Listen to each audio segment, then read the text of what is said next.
It's so freaking hot. All right, sorry, I'm fading. Let's go. I have so much farther to go. I'm also real hungry. I'm getting hungry. Why didn't you eat before you... I did. I just didn't have dinner. Well, why didn't you have dinner before we did it? Because I was typing up my notes. Well, maybe you should... I don't know, Sam.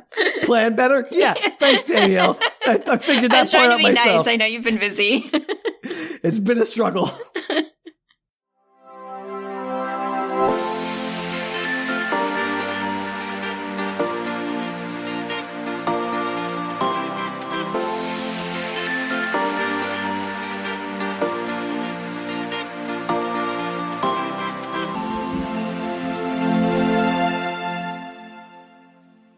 Hello and welcome to Book Retorts. I'm Sam. I'm Danielle. And this is the podcast about sharing your weird media finds with your friends who don't know what you're talking about. I definitely don't know what you're talking about. Except, Danielle, you probably do. No, you know...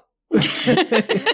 Oh, okay. Sorry. I don't remember any of it. Okay. Well, let's peek behind the curtain, because today we're continuing our series of the Hyperion Cantos with Book 3, Endymion, Part 2. Yay! Now, to be fair to you, Danielle, it has been a while since we recorded our previous episode. It's been like 6 weeks, and you wouldn't let me listen to the edited version. I didn't say you couldn't. I said it was up to you, and you made that decision yourself. But it's better if I don't remember what happened. Yeah, so don't try to blame that on me, because I agree with you. It's better. But, you know, that wasn't a unilateral decision here. Yeah, so feel free to email Sam if that episode was terrible, everybody. It's not my fault. Oh, great. Yeah, thank you, Danielle. I appreciate all the help and support after all these years. All right. Well, my sympathy for you has dwindled precipitously, and now I want you to summarize the last episode, and I'm not feeling bad about it. Okay. Endymion by Simmons. Really? Dan Simmons, yes. It is about a guy named Endymion in Good a city job. called Endymion. Yep, right. Good. And it's post disaster Hyperion, so they're like rural. That's all I got. Sure. Really? Yeah. That's Can all you I even remember. give me a time frame for how long after the fall this is? 500 years. No, yeah, You were so 6,000 confident, years. and they're so wrong. I have no idea. I was totally just making up a number. It's like 270 years. Oh, that was pretty close. No, it wasn't. You were twice as far off as the actual number. I thought it was much farther, so I thought that was pretty good. So 270 years after the fall of Hyperion, we've got Endymion, and there's been a rise in Catholicism, yeah? Yeah. Again, fictional Catholicism. And the creepy starfish things. The cruciform, Danielle? Yeah, the cruciforms. Starfish. In my head, they look like crosses, but they're like squishy, like starfish in my head. Have you ever been to like an aquarium touch tank and pet a starfish? They're not swishy. They're like rough and kind of weirdly meaty textured. I've picked up starfish, not at aquariums, so yes. I'm just saying, Danielle, they're not like, oh, I wouldn't call this thing like a stress ball squishy. No, I don't mean it's like stress ball squishy. I mean, they're kind of like meaty and rough textured. Yeah, okay. I Delicious. don't know. That's what I think that they are like, cruciforms. Fair enough. All right, great. The starfish. Yeah, I couldn't come up with cruciforms fast enough. So they're like a whole group of people now. That's what they do for resurrection, is they use the cruciforms. Oh, that's what the cruciforms do. Yeah, but they're like, that's their whole religion thing. That's how they do the resurrection part of the religion. Yeah, I mean, that is the remember the name of the church's military arm? No. The PAX. Sure. PAX, for all you people who need it spelled out for you. I appreciate that. And that's all I remember. Oh, boy. So do you remember anything about Endymion, or who he is, or how he started out? Nope. Do you remember the framing device where he's in a Schrödinger cat box style execution chamber that's overly complicated? And he's floating in space or something? Yeah. Yeah, so that what Sam just said. Great, perfect. But I don't remember why, if we found out. We don't know why, he just is. Okay. Well, he's there. He's writing this all down. This is all apparently being told by him. He may or may not be dead at any given moment. Exactly. Wow, I've never had this little recollection from me before. I'm a little flummoxed. So long ago. It was literally over a month ago. All right. There was, you remember that he bounced around a couple of odd jobs before leading a duck hunting expedition. No? None of that rings a bell? I mean, yeah, it rings a bell. I just don't remember. He took people out on... Didn't somebody try to kill him in a boat or something? Right, so he took some people duck hunting. They were, rich idiots, and they were incompetent, and they almost killed him, and they did kill his dog. The dog, that's right. Yeah. Really? And then he, beat one of them senseless, and then later that night when they got back to the lodge, that guy got drunk and tried to kill him. So he killed him first. Uh-huh. And then... I don't know, Sam. I genuinely don't know. This is impressive. It's as bad as that one that I also did not know. There was a sham trial, and he was scheduled to be executed again. That didn't happen. In an overly complicated fashion again, because it's funny. And then he ended up in space. The end. No, not at all. This is wow. Do you remember where he was taken after he was supposedly executed but was only rendered unconscious? To the church? Where does the church play into this? They're the government, Danielle. Okay, no, I don't remember where he's taken. He's taken to Endymion. Oh, well, that makes sense. Come on! I thought it was like a location. I mean, that's kind of a location, but it's a bigger location than I was imagining in my head. Do you remember who he meets there? Almost. Almost. Somebody important. Yeah, somebody you definitely should know. The Pope? Mina Gladstone. One of Pope. the people. The consul? It's like one of the people in the old one? I'm sorry. This is remarkable. No, it's Martin Salinas. Oh, yeah. Who else, Danielle? I don't know. I forgot who lived and who died. It was the so one long person ago. who'd been living forever since Earth was destroyed. He meets with him. Who else is there with Martin? Do you remember? No. Everyone's favorite android? Aebetic? Wait, is that the one Aebetic, later? yeah. Oh, hey, I remembered something. Kinda. I mean, it was spoon-fed to you, I suppose. That's a good name to remember, though. Good job, me. Okay, yeah, real earned pat on the back there, Danielle. It's a bang-up job. It was a main character. Oh, he is now, Danielle. Do you remember why Martin saved his life? No. Am I going to have to retell that whole episode again? No, just recap it shortly, Sam. He wants him to save Aenea. Oh, sure. Know who Aenea is? No, I don't remember. Brawne's daughter, the new messiah. Oh, yeah, sorta. Man. I didn't listen to you at all. You did not, I said to you earlier, you were basically checked out that entire episode. I don't recall. I'm sure when I listen to it, it'll all come back to me. Probably. Maybe I should have let you listen to it. Maybe I should have insisted you listen to it so that you would have had some semblance of the plot. I didn't remember it, and I probably would remember not that much between early this week and late this week when we recorded. Very impressive stuff. All right. So all right. Aenea the Messiah. Where do you remember where she is? In a tomb. Yeah. Okay. Which one? Sphinx. Yeah. The only one you can remember. There's like the time. There's the Sphinx, the Time Tomb, and the Jade Tomb, and the King Tut's tomb. I don't know. You got two of them, actually. Pretty good. Well done. So she is scheduled to emerge from the Sphinx because she entered it when she was 12 or 11 or 12, whatever, like on her 12th birthday or something, and is scheduled to emerge from it in like a few days, like 48 hours, because they know the exact time when she will come out. Perfect. And she's going to save them? What does she have a purpose yet? Do we remember? I don't know if her purpose is defined. Do you know why it's difficult to go get her? Because she's in a time tomb? No, when she comes out of the time tomb. You asked me the question earlier, what's the church have to do with all of this? Well, here it is. Uh-huh. The church wants her? Yeah. Well, of course they'd want the Messiah. Yeah. Well, I mean, they don't think she's the Messiah as a quick clue there, Danielle. They think they already have their Messiah, frankly. So he's in a race against the church to get to Not Aenea. a race. They're already there. They're waiting for her with Swiss guards and a whole battalion of troops and spaceships. One of them's going to win out. You would hope. Or she'll die. The end. Yeah.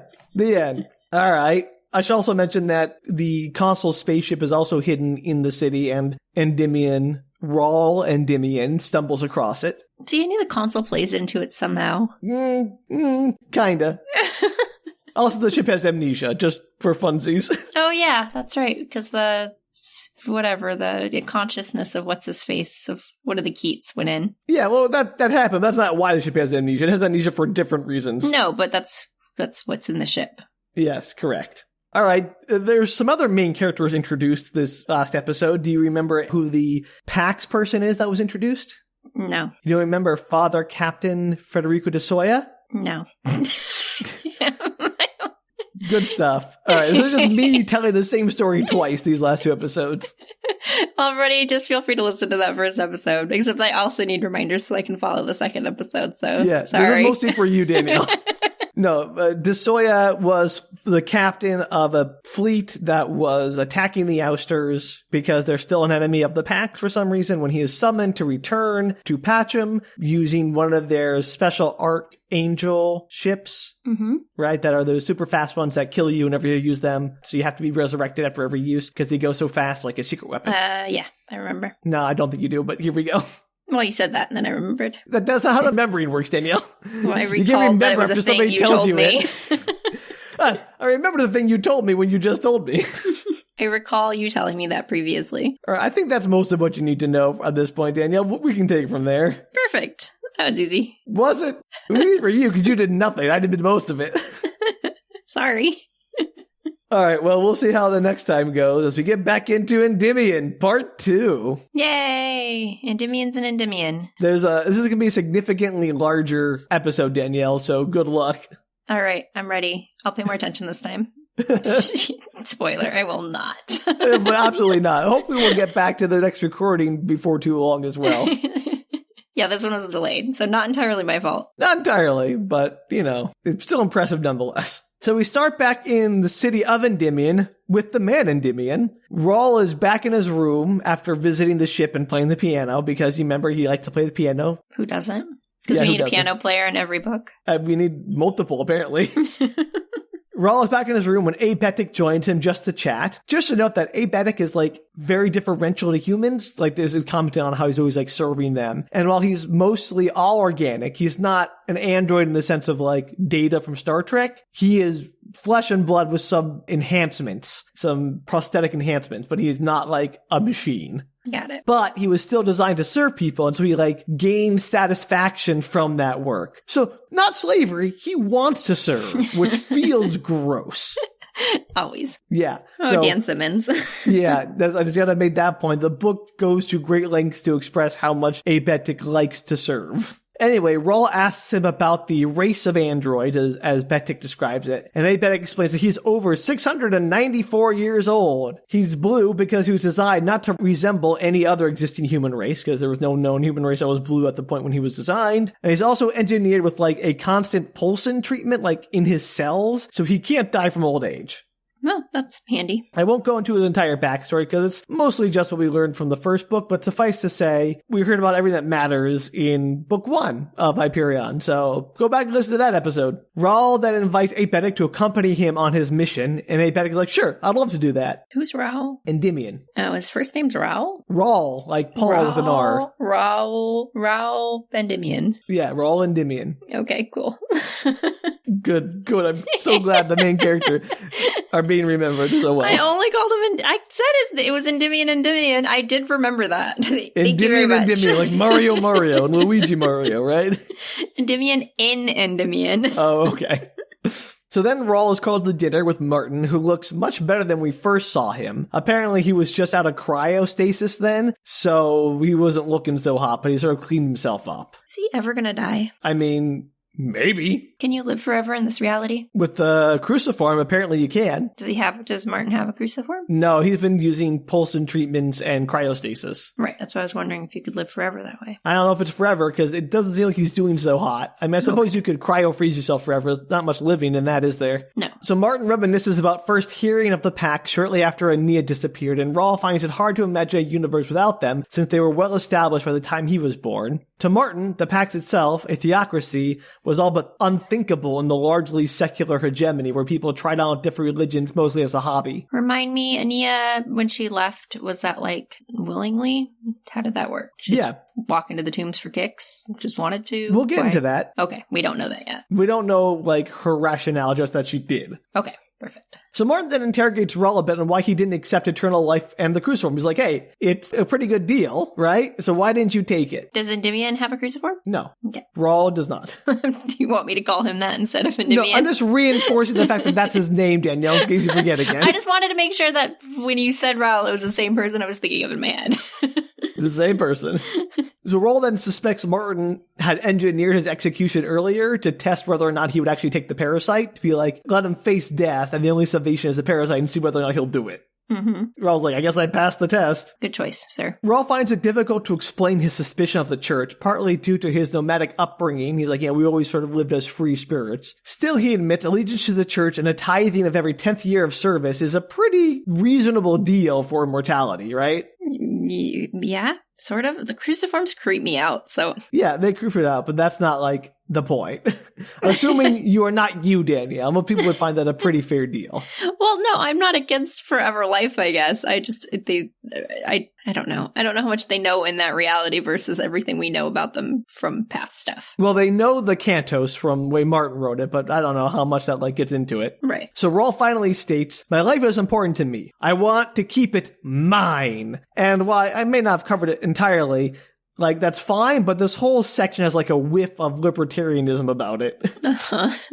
Which is kind of like, oh, okay, we're getting to all kinds of weird stuff, I guess, in this episode. He loves to explore things, Mr. Simmons. He does. He's very exploratory, I guess. The talk turns to if Raul will actually accept the mission to rescue Aenea, and he's all like, why should I? I could just survive my own in the wild, then make my way back to my nomadic family and just avoid the packs. I'm fine. And Martin says, you'll do it because you want to be a hero. What? Yep. Yep. Is he like foretold? Why this guy? Yeah, exactly. I should point out that during this conversation, Martin seems to like read Raul's thoughts, and Raul attributes this to either very good guessing or Martin having lived long enough to be very good at reading people to the point of like almost being telepathic. Like he can read people's expressions so well. I mean, I feel like there's probably a limit to that, but if you were around long enough, you probably would be pretty decent at reading people. Exactly. And of course, Martin's a poet, a studier of the human condition, so... blah, blah. Okay. Yeah, right? So Raul insists that, no, he doesn't want to be a hero. But Martin doesn't buy that, and then asks about where Raul gets his haircut. Oh, you know, over on 6th and Pine Street. Oh, you're going to love this. He mentions a place that he gets his haircut. And apparently, where he gets his haircut, or at least used to when he was getting haircuts in the city, is at a barbershop run by the great-grandson of the person Martin would go to. Yeah, of course. Of course. Why not? Yeah, why not? So Martin admits there's no point to this conversation. He just is amused by thinking about heroes doing mundane things like getting their hair cut. Is he a hero? He seems like just an ordinary guy. Martin is convinced, like, he's like, oh, you want to be a hero, but not like your average hero, but like a hero that impacts destiny in a way, like is written to the annals of human history. I mean, to be fair, Martin was like a little prophetic in his cantos, so maybe you would just believe everything he says. Yeah, of course. Who knows? Raul does not believe anything Martin is saying. He's like, this guy's old and crazy. That's totally fair and probably true. So Martin then drops the bomb that he not only wants Raul to rescue Aenea, he wants him to find old Earth and take her there. And Raul thinks, okay, this guy's deluded, but I'll humor him, and is all like, yeah, sure, I can just find old Earth, no problem. Don't they know where it is yet? I thought they No. I mean, they think old Earth is somewhere like the Hercules cluster or wherever, but that is impossible to get to because they don't have the Farcasters. And even if they did have the Farcasters, nothing ever went that far. Oh, that's right. Forgot Farcasters disappeared. Yeah. And then Martin says, oh, also, find the Technocore and determine what they're up to as well. Oh, and then also find the Ousters and see if they can offer me true mortality. Oh, and then also destroy the Pax and topple the church. So all of this for our little Raul Endymion. And Raul's all like, after every proclamation, it's like, yeah, sure, I'll just topple the church, no problem. Oh, yeah, I'll just destroy the Pax. Yeah, I'll just find the Ousters. Great. Yeah, totally reasonable. It's like totally sarcastic and not buying into it. And Martin is just ignoring him and just goes on. Okay, usually in a book, I would say, well, obviously he's the main character and he's going to do all those things, except that Dan Simmons does this weird thing where he like doesn't do anything you expect him to do. So God only knows. So the last request Martin has is that he, quote, stop the Shrike from hurting Aenea or wiping out humanity. Is the Shrike still around? well, Raul was all like, hold up. Even if the Shrike was real, because it's just the legend. Don't they know anything from the past? So in your own cantos, in your own story, like it's all mythology at this point, Danielle, because it was hundreds of years ago. But they still have a guy that was there for it. Just one, Martin. Like, and he has been MIA in cryostasis for 200 years or whatever. Okay, right? He's not been like walking around going, hey, everybody, it's me, Martin. Everything's real in my cantos. But so many people were affected by the Shrike back in the day. You think that, like, that would be a thing people You know how humans existed. and legends go. Plus, there's a lot of chaos after the fall and a lot of death and a lot of loss of records. I'm willing to go with it. I just think it's a little sketchy. Oh, I'm sorry, Danielle, that the humans didn't keep good enough records during the chaotic collapse of their civilization. All right, carry on. So Raul's all like, hold up, even if the Shrike were real, in your own story, in your own cantos, Colonel Kassad killed the Shrike, like defeated him in battle and was like entombed for it. Like, it's all done, he's done. And Martin responds, but that is then, millennia from now. I want you to stop the Shrike now. And this is why time travel is annoying. See? You wonder why I don't remember these books. No, I don't wonder why I don't remember these books. I wonder why I don't remember, like, anything. Like, literally nothing about them. I remembered the Shrike, the church, the cruciforms. Give me credit. All right, I'll give you, like, partial credit for that. Raul just thinks, why argue, and accepts on the condition that Apecta can go with him, to which Martin grumpily agrees. I can't help think, like, if Raul is really like, this guy's crazy, why does he actually accept this whole crazy mission? I have no idea. Or why not just say, yep, I'm going to do that, and then just disappear? Yeah, right. But no, he's on board. Like, everything you're saying is crazy. I am in. Maybe that's just his personality. He's like, sounds fun. I think he's just actually, like, wants to be a hero. Like, Martin got him pegged dead to rights, you know? So we cut to Father de Soya, fresh off his resurrection on Pacem after translating there in his archangel ship. Apparently being freshly resurrected fills you with a sense of wonder and makes you extremely sensitive, so that de Soya is just openly weeping during the mass he attends, escorted by a few church bigwigs. Like emotionally sensitive? Yeah, like, oh, everything's so beautiful, sunlight, and the song and the Eucharist tastes amazing. I wonder how many people have sex immediately after being resurrected. Well, considering this is a Catholic church, probably not many. I bet lots of them do, Sam. I mean, considering it's a Catholic church, probably, yeah. So during the Mass, de Soya exposits a bit about Pope Julius XIV, who was leading the service. So although the Pope looks to be in his 60s, he's been Pope for over 250 years, this being his 8th reincarnation. That seems like a bad idea, somehow. Somehow, like, you don't want an eternal Pope? Well, I don't want an eternal anything. Like, can you imagine eternal presidents or politicians? Yeah. Or it's the same thing, but with Catholicism. Yeah. The Pope is infallible and divinely appointed. There's nothing wrong with this. I know there's nothing wrong with it in the eyes of religion. I'm just saying it's probably a terrible idea. And again, this is strictly for the fictional Catholic Church we're talking about. Don't at me.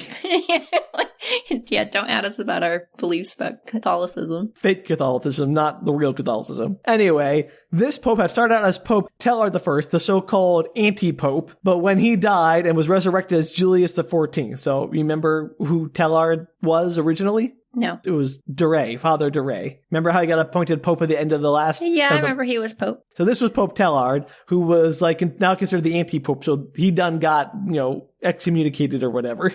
Oh, okay. And now it's Pope Julius XIV. Who do you think that is? What's his face? Yeah, what's his face? The one that wasn't Dre? Yes, the other one. You got a name? It's Hoyt, Danielle. It's Hoyt. He wasn't in that last book. He was, kinda. He died rather late in it. And then, he died in it and then got resurrected as Duray. It's hard to remember. My brain only contains so much space for Hyperion nonsense. Well, I'm sorry, I'm going to be really exercising that Hyperion space in your brain, cramming it real full. It's really rough. Anyway, the story of this Pope and anti-Pope, which I really want to imagine, like a Pope and anti-Pope, if they met, they'd like annihilate like matter and antimatter. Hilarious. Is contained in the Cantos, which is a forbidden text by the church, but everyone reads it at one point or another anyway, because of course they do. Yeah, of course. So basically, Duray Tellard had sought to have humanity move forward and evolve towards the Godhead. But when Hoyt took over, he did a 180. He was all like, nope, all that stuff, anti-Pope stuff. We're in a new direction. And while the Cantos told of the Shrike giving Hoyt and Duray the cruciform, the official church story is that the Shrike is a representation of Satan, because of course he is, and had nothing to do with the cruciform, but instead acted as a tempter to Duray and Hoyt, to which Duray succumbed, but Hoyt did not. So basically, the official church history has DeRay trying to betray the church for excommunicating him, and Hoyt not returning to Hyperion to seek death and freedom from the cruciform, but rather to bravely face down the Shrike, and then discovering the holiness of the cruciform and his revelation from God of how the resurrection process could be guided and controlled, which was still a mystery to all those but the highest echelons of the church. So Hoyt's to blame for everything being the way it is currently. Yeah, basically Hoyt and the church have spun this whole story about how he bravely faced down the Shrike, brought the holiness of the cruciform to the people, and through some divine inspiration has discovered the means to make the resurrection process safe and profitable. Weird. Yeah. I feel like I'm more... Or no, I was trying... There's a lot. I was trying to think of what to say. Yeah, I felt you had more to say there, but we're like stymied. Oh gosh, I don't know. Why did they make Dre Pope knowing that he was probably going to lean that way to begin with? Well, I'm sure they didn't know that at the point when he became Pope. But also, like, this is a question I had to... I guess what happened was when Pope DeRay died, since he got resurrected as Hoyt, like, well, same body or close enough, so I guess the popitude passes through the resurrection to you now. I'm automatically Pope, I guess. Which is crazy. Insane. Absolutely insane. But it does kind of follow the resurrection stories of their faith, so I guess it kind of fits. I don't know. Wasn't there something in the previous books where somebody asked if Hoyt was going to end up being Pope once DeRay died, and they were like, no? I don't remember if that was a question that was asked or not, but I guess that was a line, but apparently maybe. Is. I don't know. I don't. If that was something that was said, Danielle, I guess it didn't come true. Okay. I might be misremembering it. I mean, I could be too, Danielle. Adding things to the Hyperion plot. Like, it really needs more. Anyway, through nepotism, I guess is the best way to describe it. Sort of. Hoyt is now Pope. Cruciformism. I guess. I mean, I don't know. Yeah, either way, it's like, it makes sense in a way. Like, it's the same person, but it's also not the same person. Yeah, they'd have, as seen, they have completely different beliefs. And different DNA and different cruciform. I don't know. It's all weird. Wouldn't that be weird? Like, your father DeRay's got this whole thing going on. Everybody's going with it. He dies, and then the next guy comes along. It's Hoyt. You're like, well, I guess you're Pope now. And he's like, shifting directions. Well, it's alluded to that Pope Tellard, DeRay, died in an accident. So maybe the church wasn't really going with him, and they're like, oh, great, now we have someone else we can put on there as a puppet. Perfect. Or maybe like, oh, this guy's going a different direction, we'll go with him. So unclear at this point what really happened to Tellard/DeRay. So after the mass, de Soya is brought to a garden where he is met by Cardinal Lourdouxamy, which is the Vatican Secretary of State and basically the second most powerful person in the church. They're also joined by Fleet Admiral William Lee Maruzian. Maruzian? I don't know. This episode is going to have a lot of weird names, Danielle, so buckle up. Just throw them out there. Who's going to correct us? Yeah, no one's going to correct. Well, there will be someone who will correct us, Danielle, but I don't care. Feel free to email Sam. No, yeah, I will quickly delete those emails. They explain that de Soya has been chosen for a special mission. Why de Soya? Don't ask questions. Because why not? They seem to just pick people at random for all these missions anyway. Kinda. So they pull out a hollow cube and it lights up with the face of a child, a girl around 11 years old. They don't know her name for sure, though they know she last called herself Aenea. And they know her as the daughter of Brawne Lamia, who had an unholy relationship with a cybrid who fathered the child. Unholy. Is she still a child or is she coming out an adult? As far as I know, she's still a child. Oh, okay. Like she stepped through, to her perspective, there is no different. Like, you step through and step out immediately. Like, the portal is like stepping through a doorway and coming out 200 years later. Sure. I just wasn't sure if she aged, I don't know. What happened in the alternate reality? Very possible, Danielle, but not according to their belief at this point, that they don't think she has aged. Everyone is under the assumption she is not aged. Surprise. She's lady. Oh, she's lady. Time traveling lady. Yeah, that. Don't copyright strike us. You're allowed to do them if you're making fun of them. It's fine. Okay, great. I'll tell the lawyers that. It's true. It is true. But, the MPAA doesn't care. They're litigious. Wrongly so. Anyway, the point is, the church thinks... Oh, this is great. The church thinks that while gestating, the fetus, baby, whatever, communicated with the Keats hybrid personality that was in Brawne's Shron loop. So they were just, chatting away while she was developing in the womb. I mean, sure. Why not? And that she was also in touch with the technocore through the Keat Cybrid, like a baby cyberpuke, basically. Are fetuses usually capable of full comprehensive thought? Is that a thing? I mean, maybe magic cybrid messiah fetuses are, Danielle. That's fair.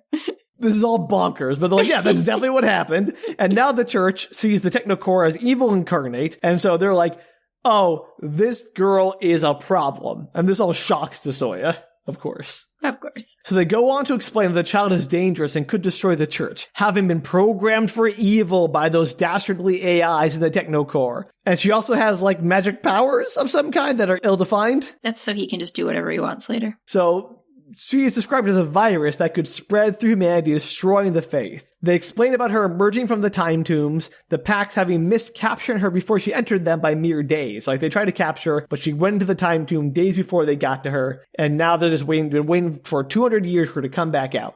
Why do they know when she's coming out again? I don't know. They just do. The same way Martin does.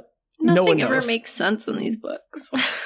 You're not going to like the answers when we get to them, I'm sure. So they tasked de Soya with capturing and returning the child unharmed to the Vatican, who will take it from there. And harm her. De Soya is like, is she going to be okay? But, like, don't worry. They tell him to super duper trust us. We won't hurt her. We'll only save her soul. It's going to be totally fine. He can trust us. We're going to exorcise her. It'll be great.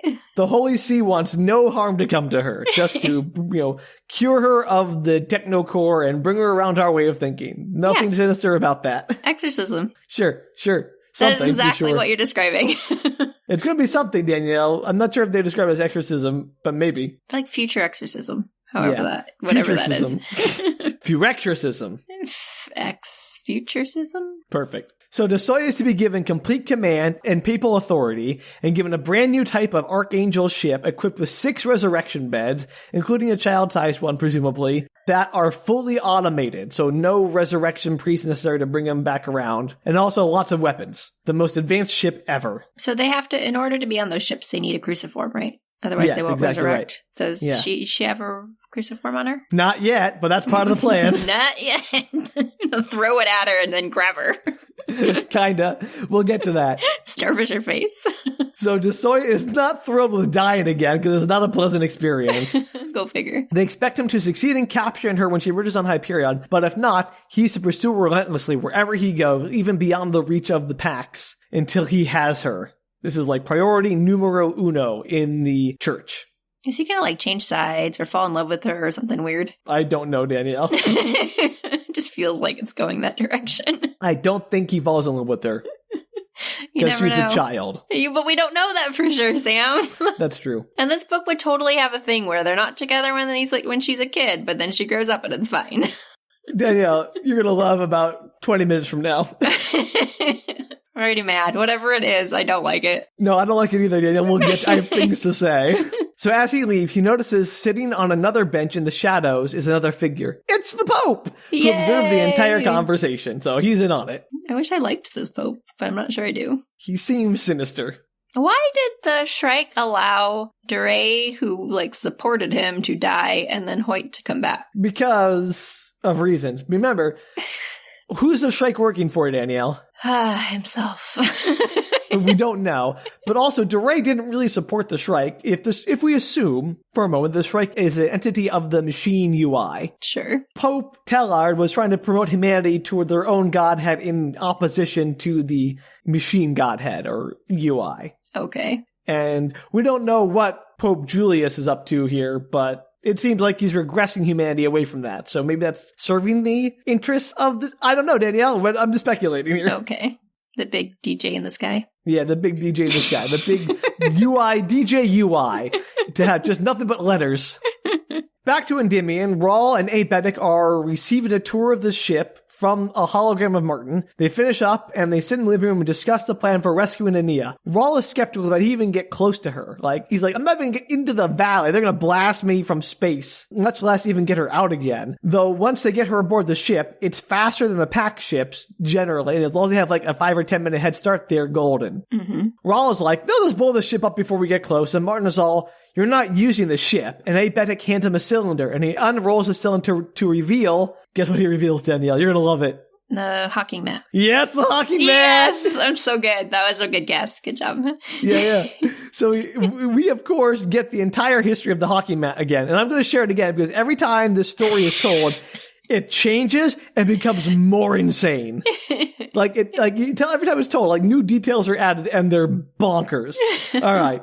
So what do you remember about the origin of the hockey mat? It's from Aladdin. No, I have no idea, Sam. Something about it. I don't know. So they had something there for a moment. From but the of course, grandma? Was it from the grandma? Yeah, well, that's who had it and passed it to. But the original person who made the hockey mat, this was the first one ever made. They were invented by a lepidopterist/EM systems genius. Yeah, that. Who also invented the hawking drive, it seems, which, great, sure, really important guy. So anyway, he made the mats when he was in his 70s to try to impress his teenage niece, whom he had fallen madly in love with. No, that's gross. Yeah. For many reasons. Yeah, super gross. But, quote, after a passionate interlude, the teenager had spurned the old man, who then later killed himself afterward. So, good wild. On her, but also, ew.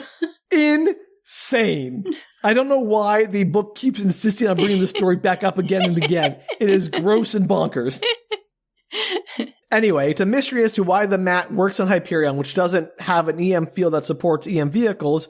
Martin says it's probably because it's small enough that it doesn't matter. It can do it. Doesn't need to like big ships are too heavy to work on the weak field the planet has. But also, it's been enhanced by the ousters because apparently Martin spent some time with them. This is the only hawking mat, right? Well, no, there several have been made, but this is like the only one in the book. Right. They're very rare. So the ousters have enhanced the hockey mat to have a longer battery life and to fly at over 300 kilometers per hour. So real speedy. Just hang on and hope for the best. Yeah. So Raul is all like, so what? The Swiss Guard will annihilate us in the hockey mat, which has no weapons and no defensive capabilities. So, like, unless there's something you're not telling me, we're screwed. And Martin replies, of course there is something I'm not telling you. And, like, why is this being dragged out? Just tell him. Anyway, we never learned the plan because Raul has to go practice flying the thing. Way more important than learning the actual plan. Yeah, absolutely. Martin's all like coy about everything and takes like dozens of pages to cover even that basic thing I told you. It'd be funny if he died in the interim. It was like, well, we'll win it. He died while Martin died. Like, oh, I guess I know what the plan is.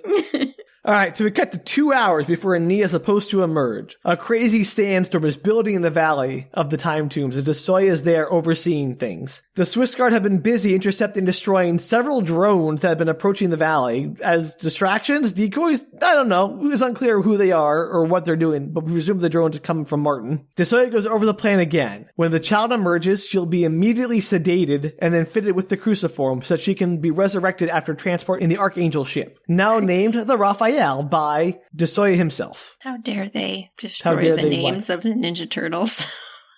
Right. That's the original person is the Ninja Turtle Raphael. He should have named it the Donatello. Which was the one that did machines. That would be a better name, actually. I don't recall, Sam. I have to go through the whole song in my head, and I don't have time for that. We'll get back to it. Listen, I love the Ninja Turtles, but for the life of me, I can't keep them apart. All right. Anyway, so de Soya, that's the plan. Capture her, sedate her, give her a cruciform, resurrect her later when she's safe in Vatican hands. Perfect. No notes. No notes. De Soya is still a little skeptical that a child could be a threat to the Pax/Church, and he seems like genuinely kind-hearted and like concerned about her well-being, but he has his orders, so oh well. So we cut back to Raul preparing to leave. So I guess we're just jumping back in time because this is way before the 2 hours we just jumped to. So this book is doing that thing where it just jumps around in time again. So get used to it. Yep.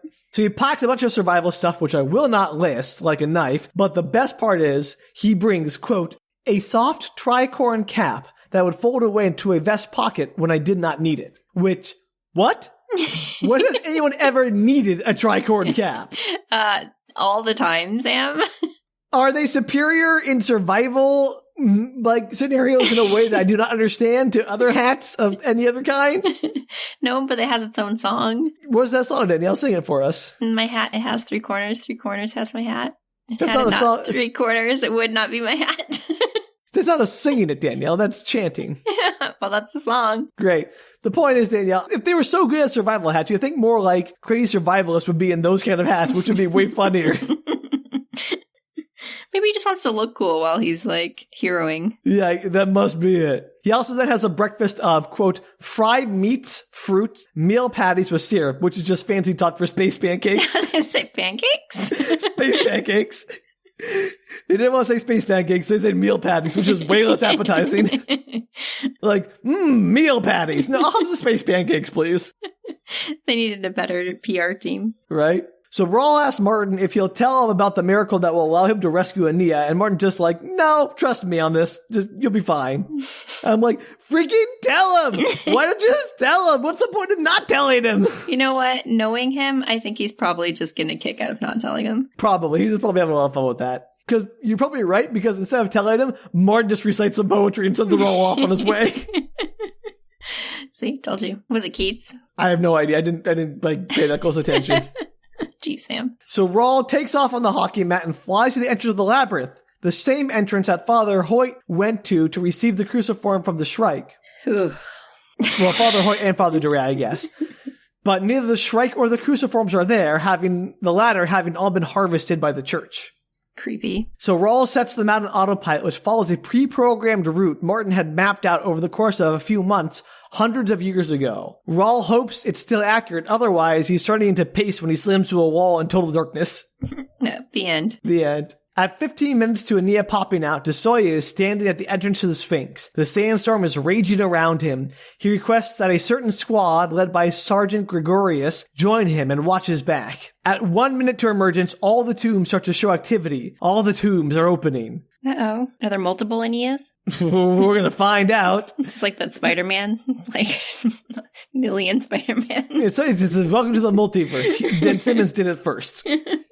De Soya lifts his visor, determined the first thing the child will see will be a human face, not a helmet. The door to the Sphinx swings inward. That's nice of him, since he's going to kill her and then take her to Not a kill church. her, well, kill her temporarily, resurrect her.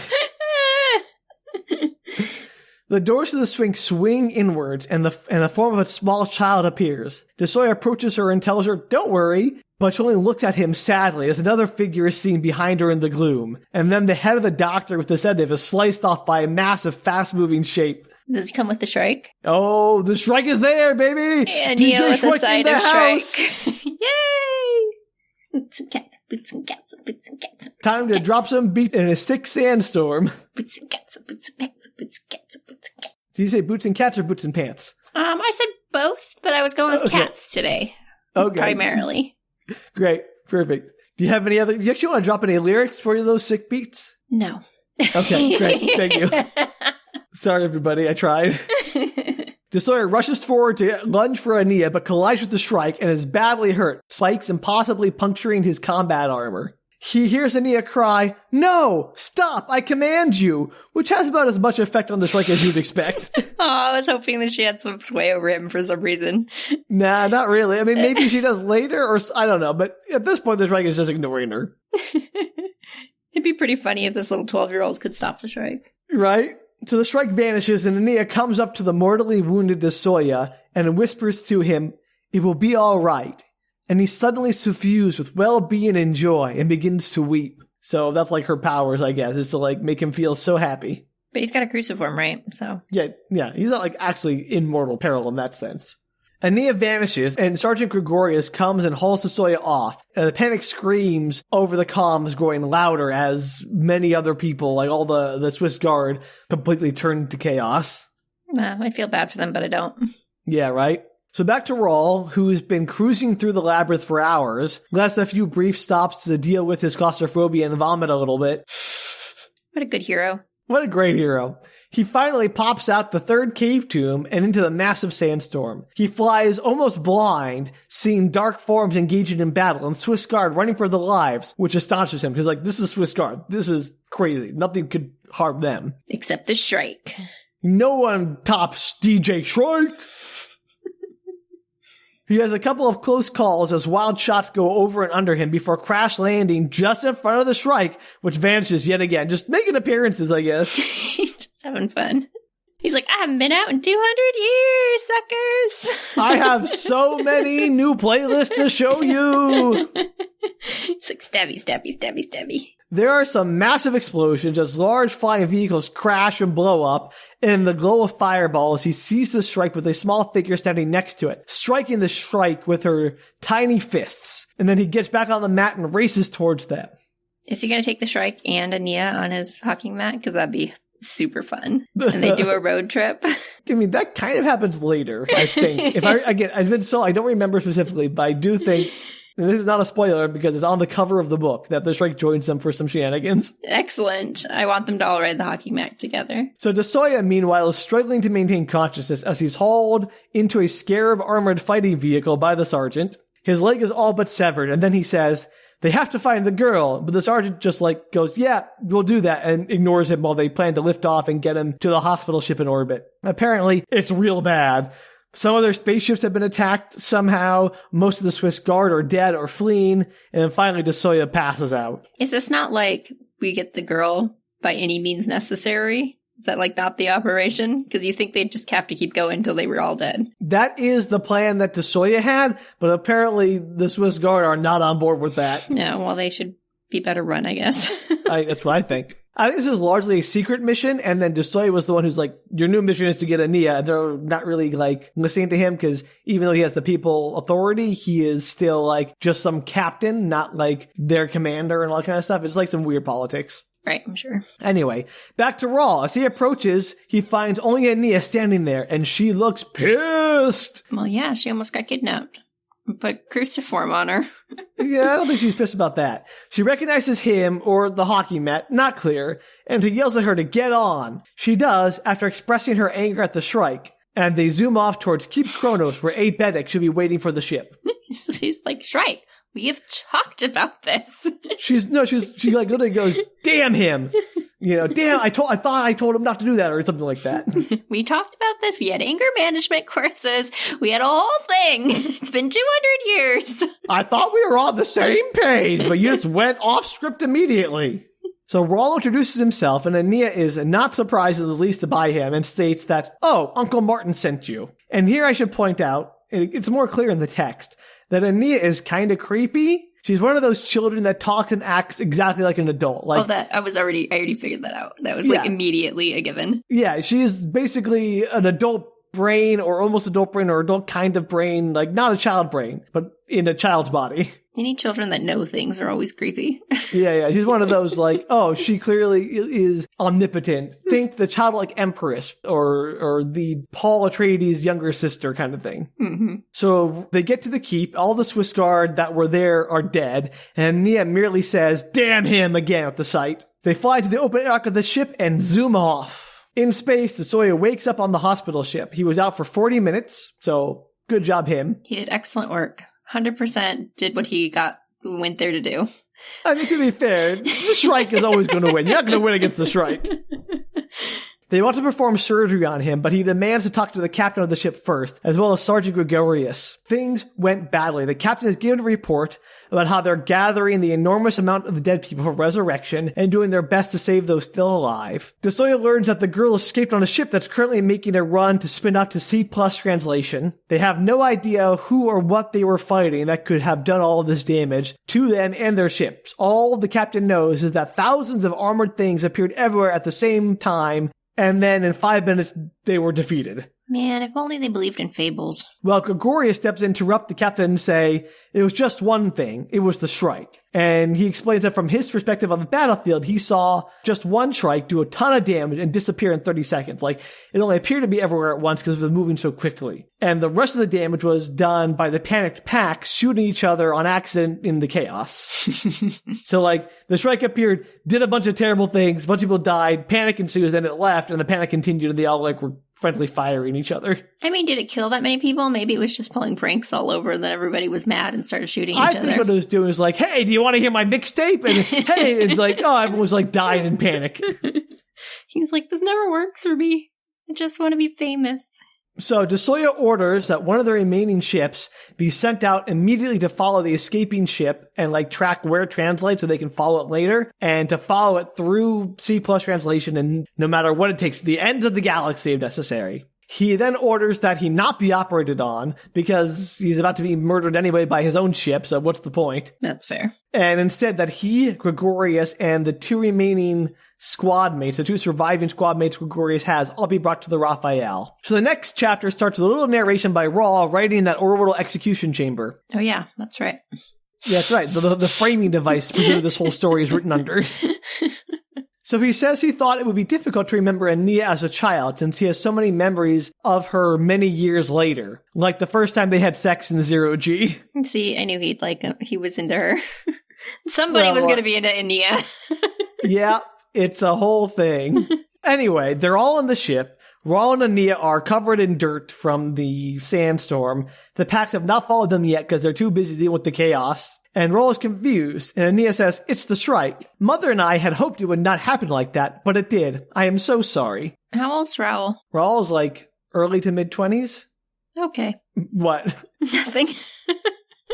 You're still put off by the whole thing. It's about to get worse. I didn't expect it to get better.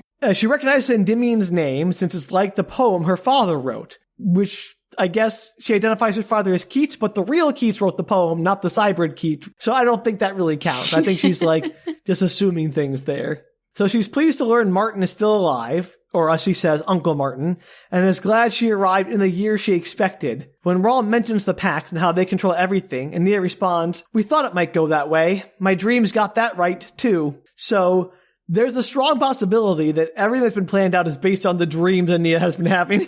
Of a 12-year-old girl. Sweet. A prophetic 12-year-old Messiah child. That'd be terrible. What a terrible lot in life. Right? Then Aenea says she wants the ship to go to the nearest inhabited world, which is Parvati. And then she asks what the closest web world, which is Renaissance Vector, which is in total 5 or 6 months of time dead away. So she's changed her mind about going to the Ousters. Instead, she plans to go to Parvati, but first to jump through Renaissance Vector to try to throw off their pursuers. Even though they're not in pursuit now, quote, "They will be in a few hours, then for the rest of my life." Aw, poor baby. Poor baby, pursued by the pack for the rest of her life. Then Aenea decides to take a shower and grins at Raul and says, "You should shower too, friend. Someday we'll take it together. But right now, I think you should use the one on the fugue deck." Ew. Which, what? Super gross. Some 12-year-old tell you, "Hey, we're going to shower together someday. But right now, I'm going to shower alone." Why don't authors age people up when their age doesn't really matter? I don't know if it does matter or not, but it doesn't feel like it does. And you're right. She should just come out of this thing. Like, I swear, when I started reading this book, I was like, oh yeah, she goes in as 12 and she emerges, surprise, as a woman who's Raul's age. I remember they hook up. Which would make sense. The book did not go that route. I think I had invented that memory because I'm like, that has to be what happened. Everything else is too gross. Maybe they won't be together until she's older? I mean, I know that happens. He does not like hook up with a 12-year-old. I would hope not. But I'm hoping she's at least over 18 by the time that happens. Yeah, I do not remember the mechanism by which she ages up, and they are at least in a semi-reasonable relationship. But it still feels creepy because, like, again, it's like when people grow up with somebody, like, oh, I was, 8 and they were 19 and then we both grew up and then we got together. It still feels weird in a way, even though it's like nothing's technically wrong with it. Potentially. But I guess Aenea isn't a normal 12-year-old. She's like basically an adult, but just in a child's body. And that also feels gross. There's a lot going on there. Yeah. Choices you made. There's a lot about this that it gives just me the squick factor, to use a word that is weird. Anyway, as they're about to jump to C+ translation after the shower, Aenea suggests they watch the whole show from the ship's balcony, which of course the ship has a balcony. Yeah. Oh, don't all ships? Yeah, so the whole thing, piano included, all extends out into space, protected by the ship's containment field. And then Aenea starts to play the piano, because apparently everyone in the future knows how to play the piano, Danielle. Well, it's a super easy skill, so I'm not surprised. Yeah, super easy. Anyway, there's a very trippy scene where, as they go to C+, Raul sees all these colors, and the colors shrink to pinpoints of light, and then he stares into this weird void that gives him this tremendous sense of, smallness and vertigo, and this is why people are... High? No, this is just the effect of C+ translation. Sure, which okay. Is why people... The Hawking drive effect, which is why people generally go into cryogenic stasis fugue during this, but also because it'd be really boring. Mm-hmm. But apparently this ship also has been enhanced by the ousters to mitigate those effects. And then the ship's like, oh, I should turn those on. And it turns on those effects. And he's like totally fine now. Oh, good. I was worried for a minute. Not sure why that whole trippy scene was in there, but there it is. Because Dan Simmons doesn't leave anything out if he can help it. There is no person that says, I should cut that out. Nope, it all goes in, baby.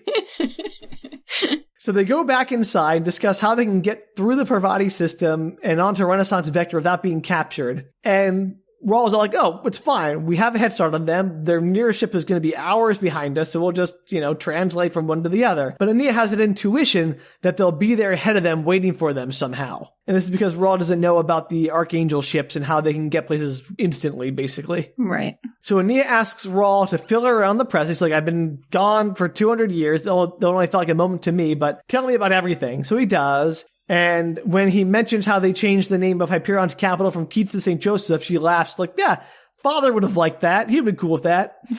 She notes how technology seems stuck for the last few hundred years. Like, it hasn't changed a lot since when she left. And Raul notes how the Pax is partly responsible since they outlawed AIs and focus more on spiritual development than technological development, which makes sense. It does. But also, with people becoming immortal, there are now population controls in place. So that answers that question. But also, since people are living, longer, they don't want things to change. So basically like, oh, I want things to stay the same, just like they were in my day. They're basically just like all old people, but now they last forever instead, which is a total dystopia. Yeah. It feels like Congress, kind of. I wasn't going to say anything. I mean, I had to. So we cut now to Father Captain de Soya. I don't think they ever came up with a plan that we get to learn about. We learn about their plan later, presumably. So we cut to Father Captain de Soya and his crew. They wake up in the Parvati system following resurrection 4 days later. They track the girl's ship as it made the C+ translations. They knew where it was going, and so they got ahead of it. And now they have a few months to prepare before the ship arrives because of the time debt. Mm-hmm. Ooh, here comes some good names, Danielle. The remaining members of Gregorius' squad are Corporal Basan Key and Lancer Aranwal Gaspa KT Retig.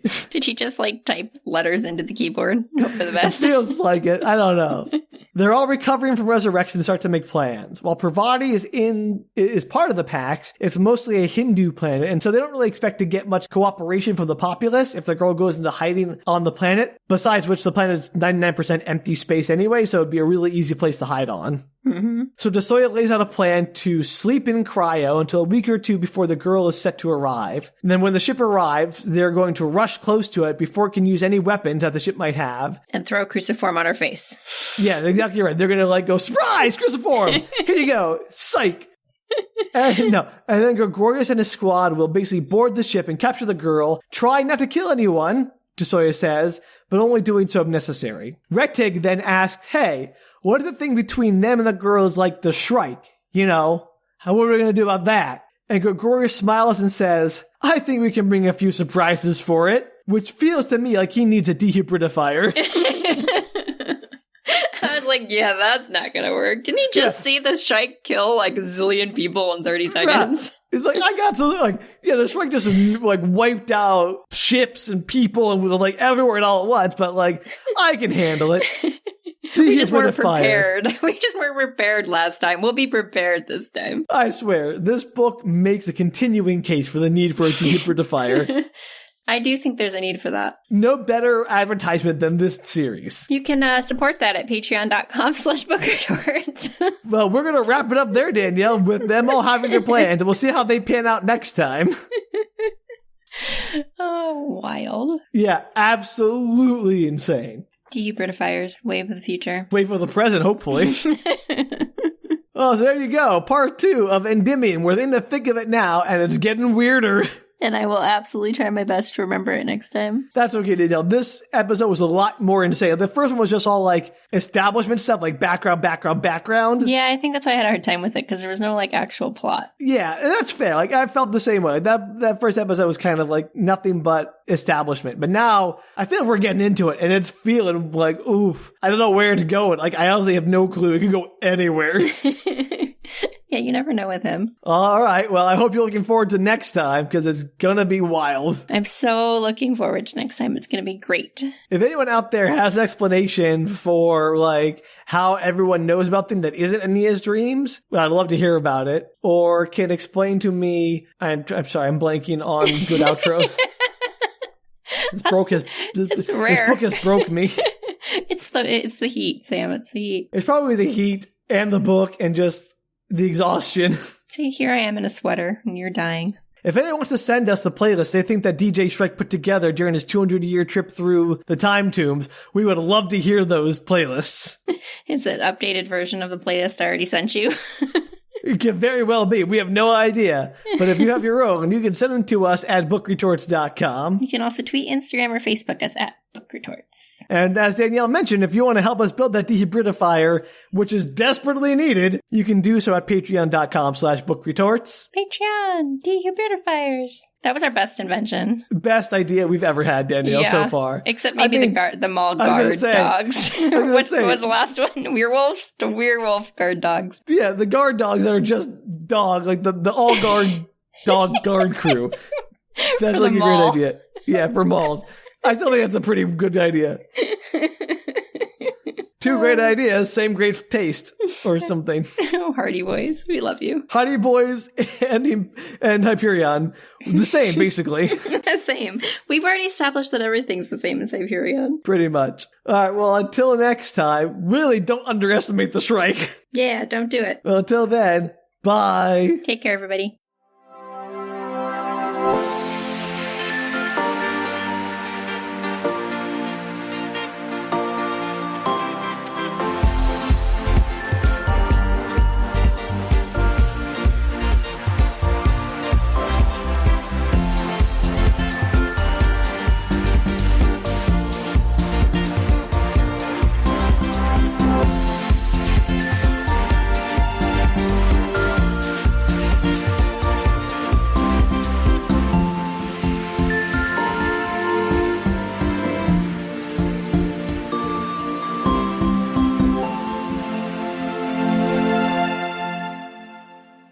Maybe the Predator is just a Shrike. I mean, kinda. Weaker because it gets defeated. Weaker and, well, like, it looks like the Predator, but with spikes. Spiky With 4 Predator. arms. And 4 arms. And more like Lovecraftian horror. You can't see my arms, but they were waving. I was Thank imagining you, having 4 arms. I always appreciate when you describe to me the gestures you were making. That's because I sometimes realize I'm like doing weird things, and I was like, nobody can see me. It's a real pity we don't have a video recording for the listeners so we can do it for this podcast. Of me waving my arms like I have 4 of them. Or just in general. I'm sure that you do all sorts of weird expressions that would make great video fodder. You see me like close my eyes and put my hands on my forehead, and I'm like, stop.